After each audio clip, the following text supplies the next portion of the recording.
Hey there, Debbie Hodge from Stitch Stories. I want to talk to you about a couple designs today. I want to talk to you about complexity of project, working on big difficult projects and then working on simpler projects. I love what Kathy, one of my customers, said.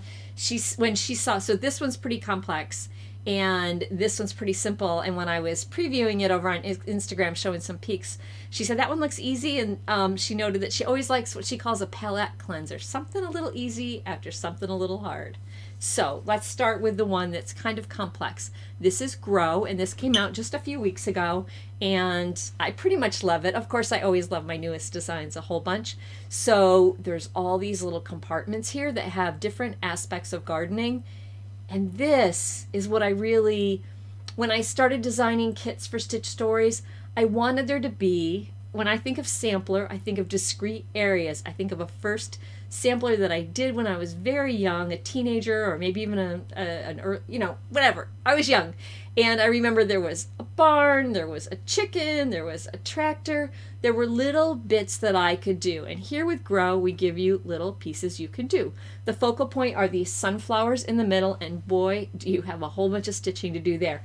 Tons of lazy daisies for the outer petals, and even the green here above them, you could either use straight stitches or you could use green lazy daisies as sort of the, what do you call it, the green leaves around the petals. And then we've got satin stitch in the middle. We've got a whole bunch of French knots around that. And you'll see in the guide, if you're new to Stitch Stories, every kit comes with a detailed stitching guide. And in there, I recommend that for the satin stitch, I always recommend you use an extra strand for the satin stitch. But I think I recommended that I can't remember if I recommended 3 or 4 strands for the French knots here. So you'll see in the guide, and you guys figure out what you like. And I wrap it an extra time. I think I went with 3 strands and I wrapped it 4 times, and I kept them kind of loose and messy, right? This isn't something that we want precise. We want it to feel big and seedy and organic. We've got a bee buzzing into it, and I love, my oldest son's fiance recommended that I put a honeycomb in one of the sections. I was having a problem with this section. I was working with like sort of a dandelion with flyaway seeds. I couldn't get it to work, and so we got the honeycomb down here. Up here we've got something, we're rolling into spring right now. How many of you are buying 6-packs of little sprouts, little seedlings? Some more seedlings in a clay pot here, some chives up there. So that whole idea of getting your garden started. Down below we've got a row of flowers, more lazy daisies and straight stitches, some clouds, and then over on this side, lupin-like flowers, more lazy daisies. Next to it, we're playing with a graphic treatment of the word grow, and it's set up like that word. Remember love in the old postage stamps? So it's set up 2 by 2 with the letters, and then they're embellished with flowers, and the centers are filled with some satin stitch. I just love that. I think it's really fun, a fun play with the other sections, because that's the only one that's not outlined. Above it, I love this scene. Right, we've got the drieds. My mom always has drieds hanging right now in her kitchen. She's got a huge pot rack that she'll hang drieds from. You could hang them from a rafter. You can even tie a little bow around one of them. And there's so many stitches in this section. We've got the leaf stitch, lazy daisy, French knot, straight, split, more lazy daisies, some straight, some French knots, all in just that one section. So many little stitches.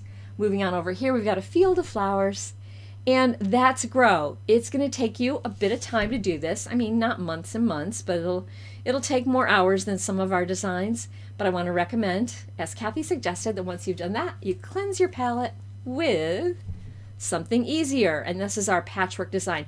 Again, we're working in sections, and of course, so once I created this, it inspired me, what if I filled, well, what happened was I loved this honeycomb. And I was like, what could I do with that? So you can see the honeycomb reappearing up here. But now these sections don't have the rounded corners. These sections don't have white space between. Instead, they have something I thought was sort of quilt-like.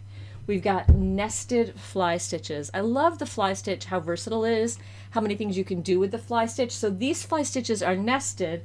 But if you look at this little section over here, these are fly stitches in a row, upside down, right side up, upside down, right side up. These are fly stitches that are pulled very tightly and attached with a long tail. We've got straight stitches for this set. Well, we've got back and straight. The orange grid are outlined with the back stitch, and then those yellow stars are done with the straight stitch. So those stars are bigger than these stars. So with the stars over in this section, I cross right over, right? So there's crisscrossing threads there. But with these stars, since they're bigger, I go from the outside into the center, and I always work neighboring stitches around like a clock. And that way you get a nice little eyelet hole. See if you can see that. And now let me see if I can pull back and stay in focus. So that's what happens if you do neighboring stitches. Think about it. Because when you're doing neighboring stitches, you're kind of pulling it as you go around. You're pulling at the center. But if you go crisscross, then there's just gummed up works behind there. So straight stitch, fly stitch, some back stitch down here with little bitty bits of satin stitch.